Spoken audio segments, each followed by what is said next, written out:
सैफी और आप सभी का स्वागत है ज्योति इंडिया न्यूज में। और डालते हैं नजर आज की खास खबरों पर। आपने हिस्सा बंटवारे को लेकर घर घर में लड़ाई झगड़े हर रोज देखे होंगे। हिस्सा बंटवारे को लेकर लड़ाई झगड़े तो पृथ्वी पर मानव रचना हुई है तब से ही चले आ रहे हैं, लेकिन अब इस मोहब्बत की नगरी आगरा में अपना ही खून अपनों के खून का प्यासा हो गया है। एक पुत्र उसे भी कहते हैं जिसने अपने माता पिता को कांवर में रखकर तीर्थों की परिक्रमा कराई थी। उसका नाम श्रवण था। हर माँ बाप अपने पुत्र को श्रवण बनाना चाहता है, लेकिन हर महिला अपने पति को श्रवण कुमार बनता नहीं देख सकती। किसी को कोई पता नहीं कि उसका पुत्र कब कुपुत्र बन जाए। ऐसी अनेकों घटनाएं हो चुकी हैं जिसमें हिस्सा बंटवारे को लेकर पुत्र ने माँ बाप की हत्या तक कर दी है। तो वहीं आज जिला मुख्यालय परिसर में बैठा ये वृद्ध किसी दूसरे की पीड़ा से परेशान नहीं है। इस पर किसी दूसरे ने अत्याचार नहीं किया है, ये अपने बेटे का ही शिकार हुआ है। बेटे ने वृद्ध पिता को ऐसी तकलीफें दी हैं जो कि ना जी पा रहे हैं और ना ही मर सकते हैं। मामला थाना सिकंदरा क्षेत्र का है, जहां एक परिवार थाना सैपऊ जिला हाथरस निवासी सिकंदरा क्षेत्र में मकान बनाकर रहने लगा है। उस परिवार में 2 पुत्र एक पुत्री हैं। एक पुत्र की शादी एतमादपुर से हो चुकी है। एक पुत्र और एक पुत्री अभी शादी के लिए हैं, लेकिन बड़ा पुत्र अपने पिता से हिस्सा लेने के लिए हर रोज झगड़ा करता है। इस झगड़े में उसकी पत्नी और ससुराली जन भी शामिल होते हैं। कई बार वृद्ध माता पिता के साथ मारपीट की गई है और थाने पर शिकायत भी की गई, लेकिन कोई कार्रवाई नहीं हुई। बीते दिनों बंटवारे को लेकर लड़के के साथ ससुराली जन आए और जमकर घर में मारपीट की। मारपीट के बाद पिता मकान की छत पर जाकर बैठ गया तो पुत्र ने पिता को छत से नीचे फेंक दिया, जिसमें पिता के दोनों पैर टूट गए।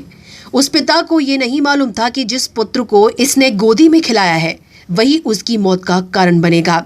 खूब दुम देखे भैया, हम पिटे पिटे के खूब तावी रह गए और देखो 2 कमरों से तार दे आए गांव में रहती मैं, पर थोड़े से दिन को मैं यहीं आ जाती हूँ। इनके सहारे चौंक इनके कारी दुर्घटना दिख रही तो मैं इनके झोरे आ जाती हूँ।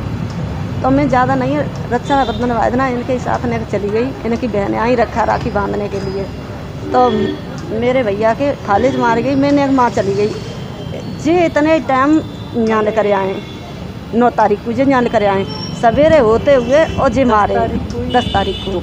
क्या संपत्ति बंटवारे को ही मारते हैं क्या? हाँ, संपत्ति के काज मारते हैं भैया।